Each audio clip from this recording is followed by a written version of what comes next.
En 1831, il lance son premier business et il fait faillite. En 1832, il se présente aux élections législatives. Il perd.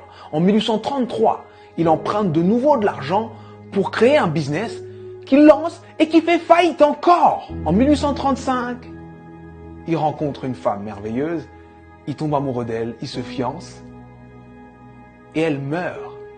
En 1836, il rentre dans une période sombre de sa vie, il rentre dans une dépression profonde. Et il reste alité pendant 6 mois consécutifs.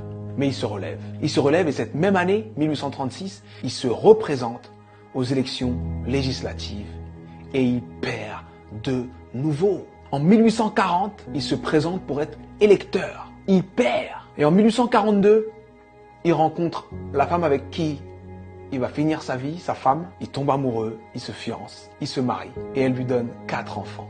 Et il en perd 3. En 1843, il se présente au Congrès et il perd. En 1845, il se présente de nouveau au Congrès et il perd de nouveau. En 1850, son fils meurt. En 1854, il se présente au Sénat, il perd. En 1956, il se présente pour être vice-président. Il n'a même pas 100 voix. En 1958, il se présente de nouveau au Sénat et il perd de nouveau. Et en 1960, Abraham Lincoln est élu président des États-Unis d'Amérique. Et il fait 2 mandats exceptionnels qui font de lui l'un des présidents les plus respectés et les plus impactants de l'histoire des États-Unis.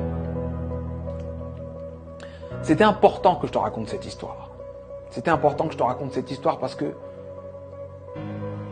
on voit le héros, mais on ne voit pas les coulisses de la réussite. Il faut que tu acceptes les coulisses de ta réussite. Peu importe la difficulté, peu importe ce qui se passe, peu importe ce que tu dis, sache que tant que tu respires, ton but t'attend. Tant que tu respires, ton rêve t'attend.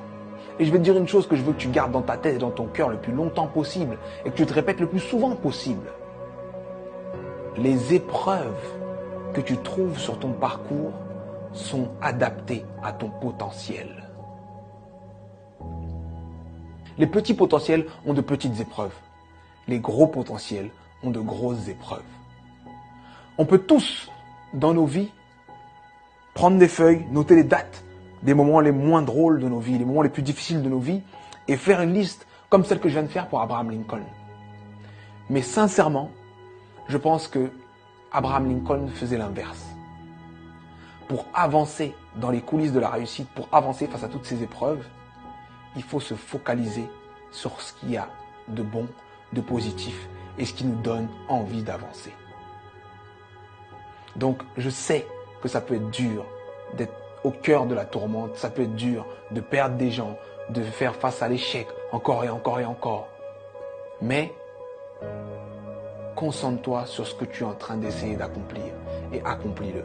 Et je peux te garantir que parce que tu es passé par là, tu as changé l'ampleur, le sens et le goût de ta réussite. Alors traverse ces épreuves. Elles sont adaptées à ton potentiel, elles sont là pour te faire grandir. C'était Sudei, j'espère que cette vidéo t'a plu et si elle t'a plu, partage-la. Merci.